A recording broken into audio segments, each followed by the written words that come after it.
Good morning, good afternoon, good evening, no matter where you are, whenever you're watching this.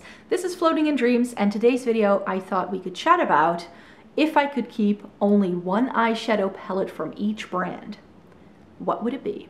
Welcome to everybody watching today's video. Thank you so very much for being here today. I thought it could be fun to chat about which eyeshadow palette I would keep from a certain brand. I've seen quite a lot of people doing this, and I thought it would be best if I were to select one palette from every brand if I have 3 or more palettes. So if I just have 2 palettes, it didn't go into this video because there would be way too much here. I already have a lot to chat about, so we better get cracking. But before we get cracking, I would like to introduce you to myself. If you've never watched one of my videos before, my name is Maaike. I live in the Netherlands. I love chatting about eyeshadow palettes, Essence and Catrice reviews, and getting the use out of my makeup. And my makeup preferences are very much skewed by the fact that I have a fair skin tone that leans more cool to neutral. So if you would like to join my little snow angel club on here, then please subscribe to the channel because I do regular content where I review everything from my sort of perspective, which goes with my undertone and skin tone. As I just mentioned in my intro, I selected one eyeshadow palette from every brand where I have 3 or more palettes from. I definitely have perhaps a few other brands that could fit that category, and I forgot to rub them in. I just like pulled things out of my collection and we're gonna chat about it. I've got a really nice pile here for us. And yeah, when it comes to selecting just the one palette, I definitely went into my brain in a different way than if I had to like pick my top favorite. Like if I could pick only one eyeshadow palette from every brand, is that necessarily like my top favorite palette? In a lot of these cases, yes it is. But I also felt that I had to make sure that I had a little bit of everything in this selection, if that makes sense. So that's why I definitely took into account slightly different reasonings here. So let me get to these palettes. So of course I have to feature Urban Decay, and I was like, if I could keep just one Urban Decay palette, and this decision took me the longest. Shall I go for my Naked 2? But I decided to go with my Naked 3 in the end. I love the Naked 3. It's one of my all-time favorite eyeshadow palettes, and I just, like the Naked 2 I love as well, but I have another palette in my, if I could keep only one selection, that I think I like better, and that's very similar to the Urban Decay Naked 2. So I figured that the Naked 3, if I had to just keep these palettes, would be a more unique pick in my collection than if I were to put in the Naked 2. And these rosy, mauvey, taupey tones are my life. From ABH, I have always gone back and forth between different palettes that I like. I really like the Norvina, I love the Soft Glam, I love the Jackie Aina, but I'm currently really skewing towards the Carly Bible. I already showed it in several videos by now, but this, there's something about this palette that really tickles an itch to me. Like these like periwinkle blue shades with the taupes, that's like my perfect shades, that entire top row. And I remember when I tried this out, I didn't think that these peachy orange tones with the reds would be very flattering on me. But in the end, I felt it worked really well. So this is a palette that I really want to go back to because this palette just really speaks to me like at my core. Of course, I want to feature some affordable things as well. So Catrice has to get a mention. The 5 in a box in Modern Smoky look is the one that I don't know. I know this is very small, very mini, but there's a reason why I own a backup of this. So I know I want to go and like use this again, get more use out of, and if I could just keep one Catrice eyeshadow palette, it doesn't get any more perfect than this. I also have a couple of luxury brands in here, but actually in my last eyeshadow palette declutter, I decluttered quite a lot of my Chanel and Dior quads. So I didn't have enough to feature those here anymore, but I did have enough Charlotte Tilbury. And one of her quads that I have and that I hold very near and dear to my heart is the Vintage Vamp, which is why this OG staple in my collection has never been decluttered.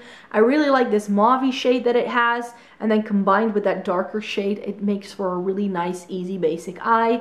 You get a really nice standard shimmer. This pop shade I've never loved all that much in this one. I've liked the other ones and other palettes I've tried from her a lot more. I find it's a bit too yellow tone gold for it to really go with this.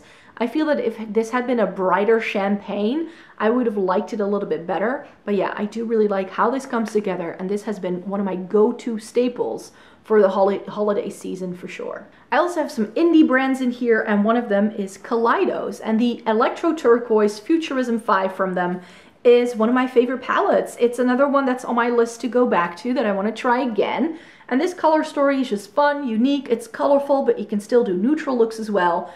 It's got browns, it's got oranges, and it's got turquoises and teals. So you knew I was gonna love this one. Also on the list is Dose of Colors. I have 4 of these little 5 pans from them. And the Blushing Berries, even though it's all matte, is my favorite for them. I love this in the fall time, and I love doing a berry smoky look and then topping like a Stila glitter and glow all over it. It's a really stunning palette, and I really appreciate this one. Of course, I have to mention one of my all-time favorite palettes here as well, the Lorac Pro 3. I still have 3 Lorac palettes in my collection, and that's why I can still feature this. This is the perfect neutral eyeshadow palette for my skin tone, which is why I love it so much. Similarly, for the Too Faced White Chocolate Bar, this was a palette everybody hated on because it is so light. So when this was released, it just, ooh, it was burned to the ground. I spotted this in the Too Faced store in Carnaby Street in London months later. I had completely not, like, I had just not even put this in my brain at the time. I saw it, I swatched it, and I was like, but that's a perfect palette for me. And I've loved this ever since. This is my favorite Too Faced palette. You get some like cool tone browns over here. You get these peachy tones that aren't too warm. You get some pops of pastel. And you get some really stunning shimmers in here as well. So, the only shade I don't love in here is this yellow toned creamy shade. And maybe the black sparkle. But other than that, all the other shades, I really love and adore, and this is one of my perfect palettes for winter. Essence, of course, has to be featured here as well. They are doing some really good things with these little mini palettes. I wish we would be able to get the entire line here in Europe.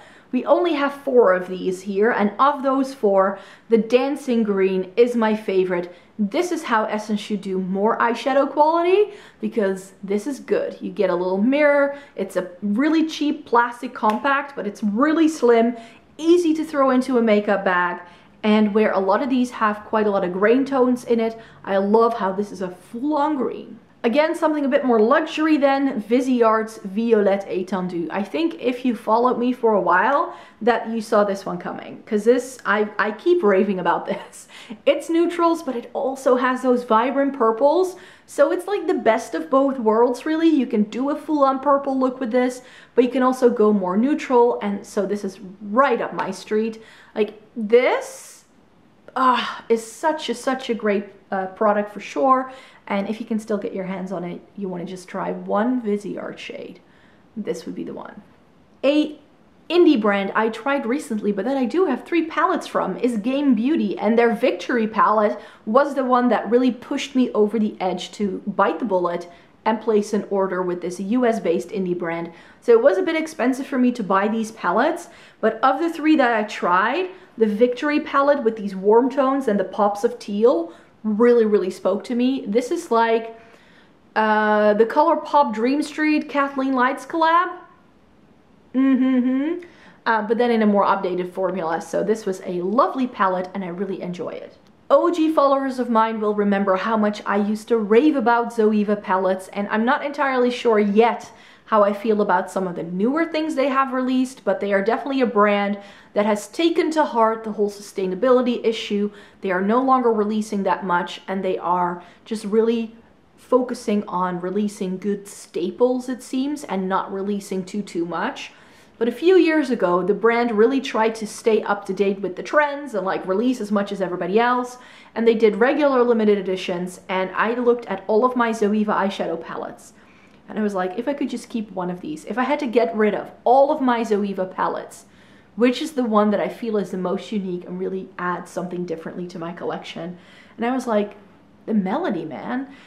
The Melody palette from Zoeva is one that not a lot of people talked about, but look at that. If you have fair skin, you're gonna love this. You get just 2 mattes, 3 mattes. There's 3 mattes in the palette. Everything else has shimmer or a bit of sparkle. Zoeva is the brand with the hidden multi-chromes, at least they used to be. Like every one of these palettes from them has multi-chromes. This shade in the middle is stunning. It's so, so pretty. You get something that's a bit warm toned and peachy leaning and a bit bronzy as well. So a lot of people could get away with this, but the champagne taupey shade is life. So this, it has everything for a fun, bright pop as well, but also very neutral. I thought the Zoeva Melody palette was one that I could never miss in my collection. And I feel the same way about this guy. Sadly discontinued, but the BH Cosmetics Love in London is one of my favorite affordable eyeshadow palettes, and it's one of my favorite cool tone palettes. So this, if it were still for sale, I would be praising it into the high heavens and advising everyone who's looking for cool tones to buy it. It's cool tones, but we do get a little bit of warmth, but not too much, I feel. It's a good color story, and I actually did film a video with this. So if you'd like to see me apply some of the shades that are in this palette, then please stay tuned for my full face of drugstore favorites, because this palette is going to make an appearance in that. A little bit more indie stuff then. Nabla, the Cutie palettes. I could not decide which one of these I like the most. I love the Analog. It's one of my favorite warm tone palettes, but I was like, those orangey tones are also in the Victory palette, so I felt that the Coral Cutie was a bit more unique and different from all the other things that I have selected here. I really like that red and that bright peachy shade. These shimmers are lovely. This matte brown is lovely. The only shade I don't love is the bronzy brown, but it's still pretty. It's still workable. It's a very stunning palette. Indeed. A palette that's very new to me, I only tried it the other month, is the Pat McGrath Venus in Fleur Luxe Quad in Voyeuristic Vixen. That's the way, I get it in the first try, you guys. Oh my. No editing needed there, but this palette is lovely. I predicted I was gonna love this before I ever tried it, and I fell in love hard. This is such a stunning, more warm-toned leaning quad, but it's not too warm-toned. Like, it's definitely got a bit of like pinky undertones going on in here. We don't get anything that is too yellow-toned, which I love. This is a great neutral palette, and I really like it. Some more indie stuff then. I have a couple of palettes from Oden's Eye. Granted, the Hella palette I haven't used yet, but I knew straight away. Solomona, which they have discontinued, I found out. It's such a great neutral palette with a pop of lavender. You get some really interesting, like, oh wait, where is it? A good interesting duochrome here. I really love this shade here. It's like really intense grungy shade. And in here we get this black and teal, so you know I'm all about it. The only thing I have with this palette, I'm like, these two shades are far too similar, one's applied to the eye. It's the only issue I have with this. But I think this is more unique than my Norns, and I think it's also more unique than the Hella palette for sure. So Oden's Eye Solomona, I really love and adore. Something more affordable then again, Colourpop, that's taupe. If I had to pick just one Colourpop palette, this would be the one. I'm telling you, there's a reason why I keep raving about this eyeshadow palette. I really love it, and with Colourpop I have reorganized so many of them because the color stories just were a bit too haphazard for me, and I reorganized it into my color stories that I want them to have. But this one I've kept intact because I like it that much, so that really attests to how much I would have to keep just this one out of all of my Colourpop palettes. From Melt, I had several options to feature here. I thought Merte straight away. And I was like, no, if I could keep one, I don't think I would go with Merte, because Merte is quite out there and outspoken in its color story. So then I thought Mary Jane, but I was like, I already have so many cool tones in here. I was like, I love this guy, the She's in Parties. I think that if I could recommend just one Melt palette, if you want to try Melt's formula and you've never tried them before, and you want something that can be deep and grungy, which is what the brand is known for, but you also don't get the weird shimmery flaky formula that they insist in doing some of their palettes, then the She's in Parties is your best bet. I think this can appeal to a lot of people. If you love neutrals, you're gonna love this. If you love colors, you're gonna love this. If you like the grunge, you're gonna love this. Whether you are fair toned, whether you are deeper skin, this is going to work for so many people across the board. And I was like, yeah, if I could just keep one Melt eyeshadow palette, this is the one that I could get the most use out of every single day of my life, which is why I thought this would be the best pick. And then I have to feature Huda Beauty here, and I love those little Obsessions palettes, and I love my Rose Quartz, and I love my Desert Dusk.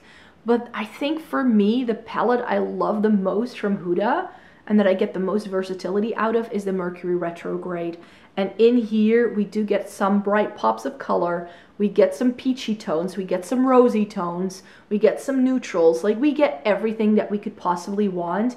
This is such a stunning palette. I love how you get some textures in here to play around with it. This is just such a great palette. And I was like, yeah, if I could keep just one from Huda Beauty, this is the one that I would pick for sure. Another palette that I wanted to feature, because I have quite a few Menagerie eyeshadow palettes. I did reorganize some of the color stories of my Flight Club and my Whale Song palette, but one that I didn't mess with and that I just love. I mean, from the packaging to the inside, if I could keep just one Menagerie palette, it would be the Feral. This is such a fun, bright pop of something unusual. You can do a neutral look with it if you'd like to, but these pinky tones are, the green in here is so stunning. And this can be like warm toned, it can be cool toned, it can be neutral. You have the pop of teal, turquoise in here, you get a purple. I mean, this is for a colorful palette that isn't a full-on rainbow. This is one of my favorite colorful palettes in my entire makeup collection, and that's why this had to have a mention here.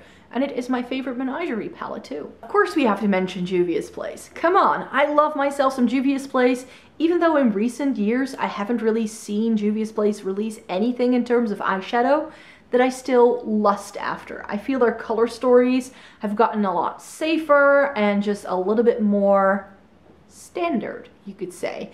However, that new neutral palette that's been announced, I'm gonna share my full thoughts in my next new makeup releases video for sure, but that is looking interesting. That may be one thing that gets me to go back to Juvia's, but I mean, we have to applaud a brand that can do so many fun color stories and, you know, be a good brand at the same time that's not too expensive. So Juvia's Place, the Nomad, is my favorite Juvia's Place palette. I love the Tribe as well, but you can no longer buy it. This one you can. And if you were lusting after Mel Gemini, but you don't want to shell out the money, get this one. Because you get those murky, sort of grungy greens with the pops of yellow, this shimmer in the middle. Do you see how that catches the light? Oh my word. Oh my word. It's such a stunning palette. If you want grungy neutrals with a pop of olivey green, look no further. And we all know that I'm a neutral girl at heart, so Tarte's Tartelette in Bloom. I looked at the Full Bloom at Sephora when I was in France, and it's on the wish list, you guys. I was like, I don't love big eyeshadow palettes, but it's got so many stunning shades. It was just very out of stock. So is this limited edition? Is this a thing? Maybe I have to order it from Tarte in the US. I'm not sure I want to do that though.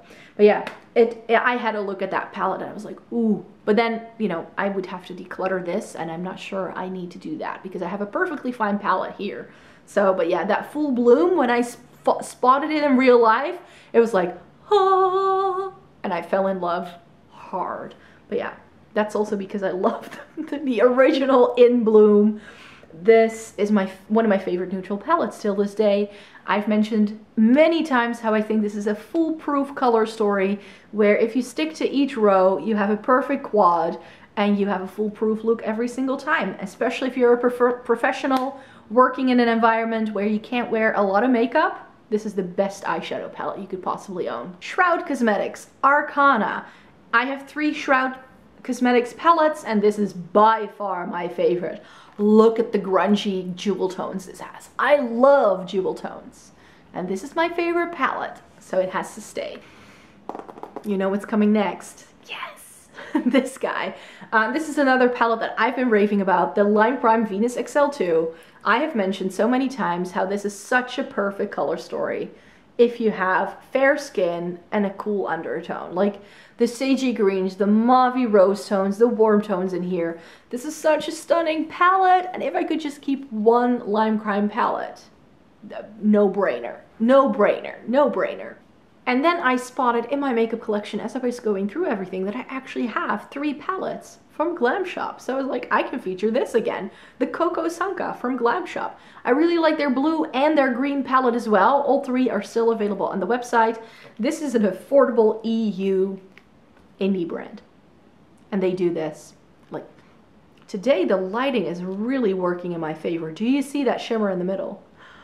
Wow! I love that. It's like a blue-brown teal. Like, It has everything I could possibly want. It's a really nice cool tone color story and a great alternative to the Colourpop That's Taupe in case you are in Europe and you don't want to buy from Colourpop because you have to import it from the US. This is EU based, so you won't have to pay for customs. And last but not least, Miss Natascha Denona Glam, because I was like, if there is a cool tone color story that's been released in recent years, it's this one. I think it's one of my favorites, if not my favorite cool tone color story. So if you were to ask me what my favorite Natascha Denona palette is, Sessa. This one for sure. I love this palette to pieces. And I just think out of all of my Natascha Denona palettes, this would be the one I would definitely want to keep. And I think that that way I also have a good selection. Like if this was the only thing that I could keep in my makeup collection, I think I would be really happy. I would have colorful things, I would have grungy things, I would have juvenile tones, I would have all the cool tones I want, I would have all the neutral things I want, I would have the rosy tones I want. I mean, I could literally get rid of all of my other eyeshadow palettes and just stick to this and I'd be a happy bunny. So thank you so very much for being here today, everyone. I hope you had fun watching today's video. I definitely had fun making it. So thank you so very much for taking the time out of your day for watching another one of my videos. Give the video a thumbs up if you liked it, because that way you could help out my videos get spread into the algorithm of YouTube. And then I hope you'd like to also subscribe if you would like to support the channel even more.